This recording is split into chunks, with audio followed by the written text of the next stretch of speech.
Сахасыргер коррупция утору үле чарчетинен үстүнчеттен тақсы соқуны кехи түбелтете тақсыбыт.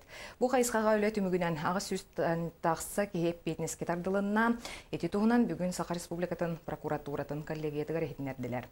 Кехіне утары соқуны кехи тоғыз бірғынынан ағаябы тәттенне предпринимательлер бұраптырын көміскехенге үле баран, урбаниттарға бұланна матақ береберке ақсана отут бірғыннан атчабыт. Экономика салатыгар соқуны кехи 14 тығынча түгені білейтен 2 тығынчаттан тақсы кехите буруйун хин эппетне сүкте.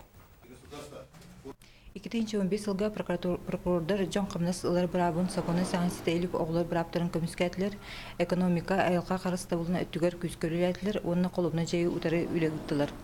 Ол курдук алтын тандынча такса сакон кехите булуна бул сакон кехитин туурдар тугартыдын такса тыгынча мирелна 4,3 миллион кериңе камнас төлөннө 400 такса тулай хого желенне тыгынча квартирага контракт үлүннө